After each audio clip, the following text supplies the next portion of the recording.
What is going on, YouTube Nation? This is Dark Dividend. If you guys are new to my YouTube channel, make sure you subscribe and hit the notification bell so you don't miss future videos. So, I was telling you guys that I'm really looking at creating a Roth IRA, and I felt like it was Christmas the past few weeks. My hospital system is getting acquired by a bigger hospital system in Northeast Ohio. In the start of January, one of the mutual funds or ETFs that I was looking at getting into with my Roth IRA is actually in my 403B, which I'm setting up right now. And I'm very excited to discuss this Vanguard ETF fund, or this ETF, basically this exchange traded fund, because this mutual fund also is an ETF form, and I'm very excited about that. I'll go over the expense ratio. I'll tell you why I really like this one. And it is such an incredible ETF or mutual fund for your traditional Roth IRA. And I think I'm going to put money into it as well with my Roth IRA and roll over my 403B into, this new Fidelity account with my employer, because this ETF or fund is amazing, and I'm going to go over this. So if you're new to this channel, make sure you subscribe and hit the notification bell so you don't miss future videos. I'm actually going to post a video later tonight, so we're going to get 2 videos in one day. So make sure you smash that like button. Check this out right now. And that ETF has a symbol VTI, which is Vanguard Total Stock Market Index Fund.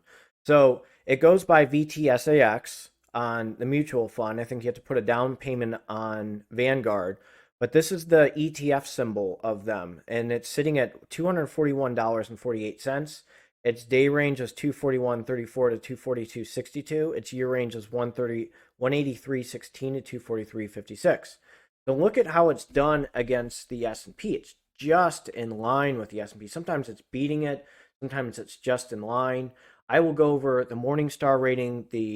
I will go also over the expense ratio, because that's always important. You need to know how much the expense ratio is. I'll go over the stocks inside of them, and it is incredible, this ETF, and why many people discuss this on Twitter. Many people discuss this on internet forums, and why they absolutely love this ETF. And this is absolute best traditional Roth IRA material. And when I tell people about traditional Roth IRA material, again, this is not financial advice for entertainment purposes only, disclaimer in the description. But when I invest in a Roth IRA, I want my net asset value to go up. I want stocks to compete with the S&P. I also want a dividend distribution. I'm like half awake, literally, long shift over the weekend.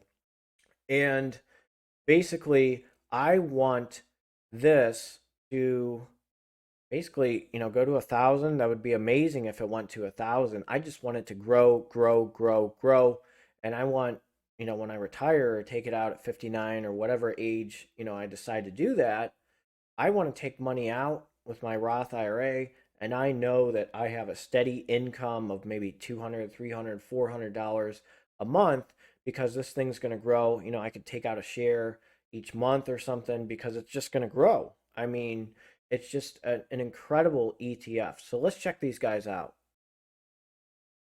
So the first thing I always do is, when I'm looking for a ETF or a mutual fund, especially with a traditional Roth IRA, I always check with Morningstar. So if it's a 4-star or 5-star, I absolutely love it, and that's a good thing. These guys are nitpicky. They're like the Iron Chef, where they're picky with scores, and ratings and judges. I mean, they have incredible amount of people who are so picky, and they nitpick this and that and these and those. And look at the expense ratio, 0.03%. That's a low, expense ratio, and I like that. I mean, you always have to look at expense ratios too. A higher expense ratio, remember, more money gets taken out. It better be that damn good if the expense ratio is that high. So that's one thing to look into with certain funds. But the lower expense ratio, the better. And again, it's right in line with the S&P. So let's look a little bit more into VTI. So I'm on the Vanguard website reviewing these guys, and their product summary. I love the thing on Vanguard, how transparent they are with discussing their ETFs and what their strategies are with it.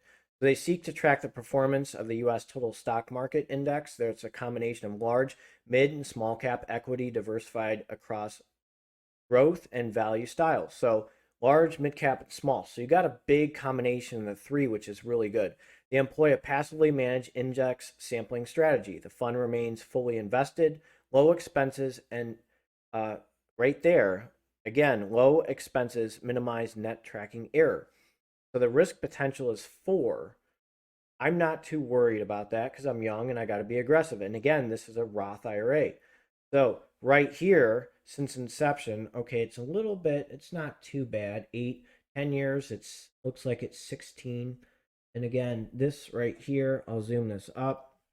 8.69 since inception in 2001, 10 years 16.6, 5 years 16.87, 3 years 16.04, and 1 year 32.09. So right here, I always like this, especially with ETFs. The growth, if you put $10,000 in, how is this going to grow? So look at this thing, just look at this beauty, just growing over time. So if you put that in 2011, look at how much money you've generated with this growth. So you just park it and leave it, put money in each month. These guys do the work for you. And this is what I like about VTI. It's just growth. I mean, look at that. You want to see things up. It's like wine. Okay, I'm not really a big wine drinker, and I don't drink White Claw, so don't get into that. Um, the thing with these guys are it's like a wine. It ages over time and its value increases over time. So you just put the money in and it just increases in value. So right here, the total number of stocks, 4,124. That's a lot. Okay. The fund total assets, 1.3 trillion. Net assets of the 10 largest holdings, 24.9. This is what I like. The basic materials is a little small. Consumer discretionary is high. I like that. The staples is high. Healthcare is high, so that's good because there's a rise in healthcare. The financial sector is strong. Okay, the financial sector will go up. Technology is really good. Utilities is 2.60%. So here's the top 10 holdings, okay? Microsoft, Apple, Alphabet, Amazon, Tesla, Meta Platforms, NVIDIA, Berkshire Hathaway, JPMorgan, UnitedHealth Group. All of those guys increase their price per share. Tesla, I do think, it has a really high, um, it's really high for its PE ratio. People have a lot of confidence in these guys.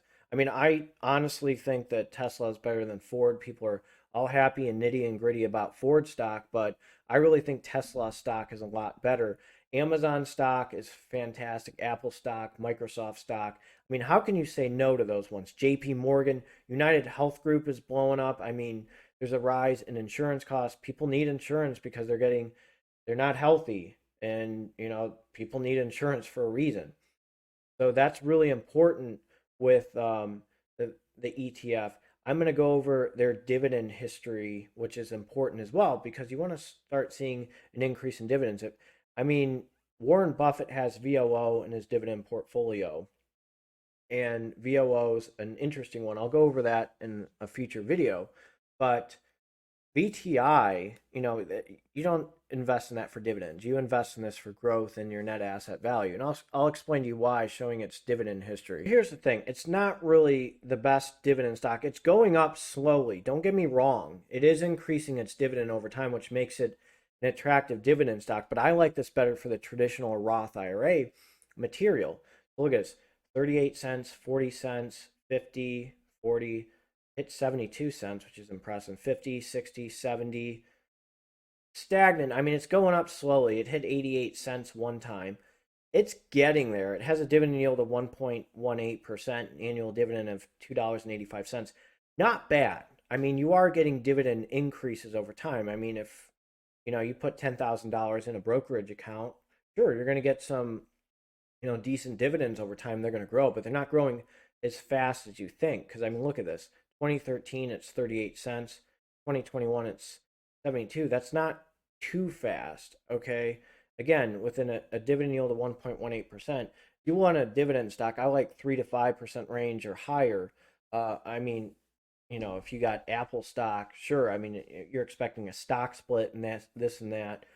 Sure, the dividend growth is going to be higher, or Microsoft stock.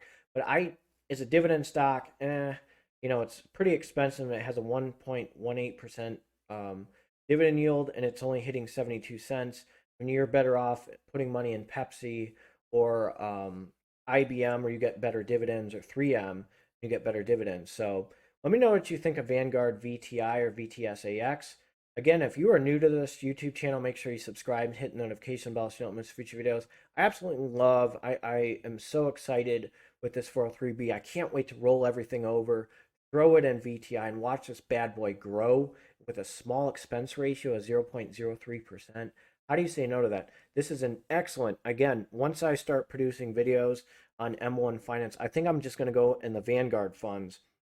And this is going to be one of them for sure, because my gosh, look at the growth on that. It's right in line with the S&P. It has a decent, you can say decent dividend, and maybe below average dividend, but it's growing. It's growing. It has a combination of large cap, mid cap, and small cap stocks. So again, smash that like button, hit that notification bell. I'm going to post a video later tonight. You guys take care. Have a good one. Go Bucks.